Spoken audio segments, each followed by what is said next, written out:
Nakikipag-ugnayan ang Armed Forces of the Philippines kay Senator Amy Marcos patungkol sa natanggap nitong impormasyon na nakatutok sa Pilipinas ang hypersonic missile ng China dahil sa EDCA sites at umiinit na tensyon sa West Philippine Sea.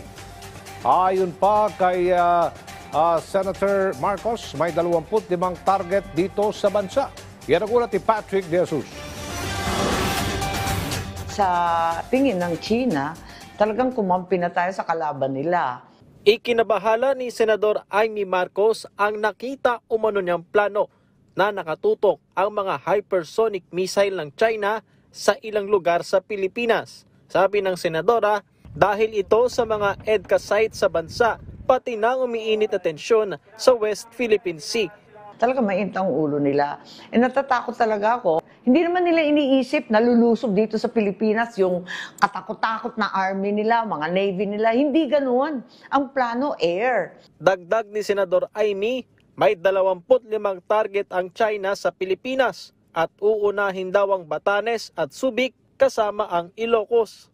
At nakatakda na yung 25 na target nila. Kitang-kita na. Ang sabi ng US, hindi daw nila kaya labanan yung hypersonic missile. Mas lalo akong ninervyos kasi akala ko kapag missile, meron yung ibang bansa yung tinatawag na Iron Dome, hindi makapasok yung missile. Kapag hypersonic daw, kayang-kaya pumasok. Ganyan lang kadali. Durog daw. Sineseryoso ng Armed Forces of the Philippines ang umano'y impormasyon na natanggap ng senadora. Makikipag-ugnayan ng AFP kay Senador Amy upang malaman ang detalye bago magkaroon ng karampatang hakbang para protektahan ng bansa. Ang mga hypersonic weapons ay highly maneuverable at kayang lumipad sa bilis na 5 times the speed of sound. Samantala, sa kabila ng tensyon sa West Philippine Sea, pinawi ni AFP Chief of Staff General Romeo Browner Jr. ang pangamba sa pagkakaroon ng giyera. Sa ngayon po ay ang masasabi po natin is that we are still in control of the situation. Hindi po magkakagera. Hindi po magkakagera. Dahil ginagamit po natin lahat ng instruments of national power.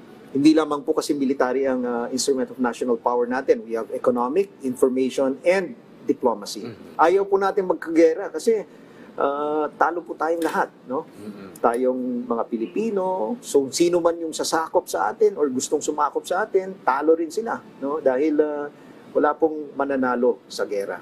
Kaugnay nito, idinaos kahapon ang 9th Bilateral Consultation Mechanism meeting sa pagitan ng Pilipinas at China. Dito ay nagkaroon ng diskusyon sina DFA Undersecretary Maria Teresa Lazaro at Chinese Vice Foreign Minister Chen Xiaodong upang pahupain ang tensyon sa West Philippine Sea. Kapwa nagkasundo rin ang dalawang opisyal na ipagpapatuloy ang pag-uusap patungkol sa maritime cooperation, kabilang ang posibleng pagtuloy sa Joint Coast Guard Committee. Patrick De Jesus para sa Pambansang TV sa Bagong Pilipinas.